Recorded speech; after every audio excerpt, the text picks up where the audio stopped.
अध्यक्ष महोदय, स्वतंत्रता की स्वर्ण जयंती के अवसर पर विशेष सत्र की आवश्यकता क्यों पड़ी? इसका उत्तर लोकसभा अध्यक्ष के पास इसलिए मिल सकता है क्योंकि वह अभी काफ़ी युवा सांसद है और यदि उन्होंने संसद के इस सत्र को बुलाने में पहल की है तो वास्तव में उनकी दृष्टि साफ रही होगी, लेकिन इसके बाद का सब कुछ राजनीतिक दलों एवं उनके सांसदों पर ही निर्भर था। मैं समझता हूँ कि राजनीतिक दलों ने इस चर्चा का उपयोग अपनी अपनी राजनीति के अंतर्गत ही किया। चर्चा के दौरान जो टीका टिप्पणी सुनने को मिली उससे यही संकेत मिलता है कि हर राजनीतिक दल मध्यावधि चुनाव को दृष्टिगत रखकर ही इस चर्चा में भाग ले रहा था। ऐसा नहीं कि वक्ता या नेताओं ने राष्ट्रहित के मुद्दे ना उठाए हों, लेकिन उनके स्वरों में जहां राष्ट्रहित की सुगंध आ रही थी, वहां उनके स्वरों की गूंज इस बात का साक्ष्य प्रस्तुत कर रही थी कि राष्ट्रहित के स्वरों की प्रतिध्वनि में पार्टी हित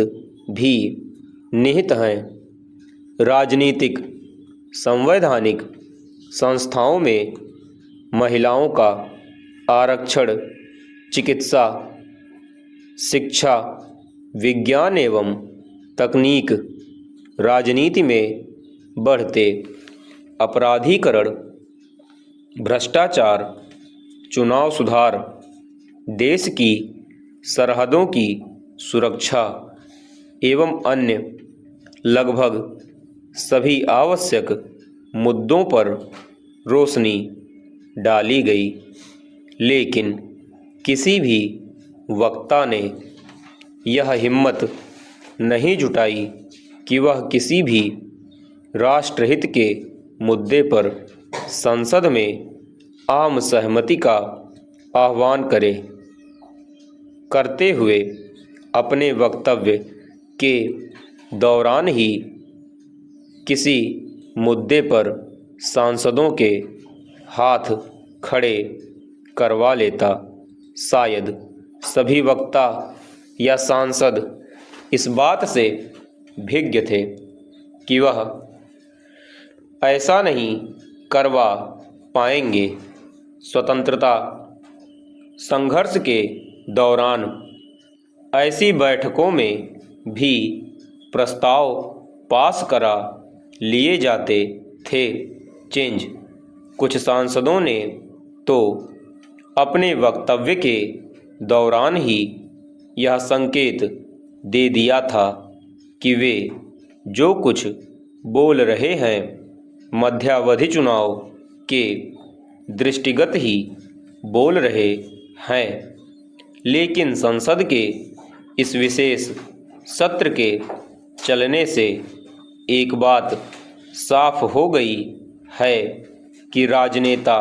जनता के बीच गिरती हुई अपनी साख से न केवल हिल उठे हैं, बल्कि आत्मनिरीक्षण का प्रस्ताव भी सहज स्वीकार करने के लिए तैयार हैं। इससे यह भी स्पष्ट हो गया है कि जनता सर्वोपरि है और संसद को जनता के प्रति जवाबदेही की जिम्मेदारी आज नहीं तो कल उठानी ही होगी। समाप्त।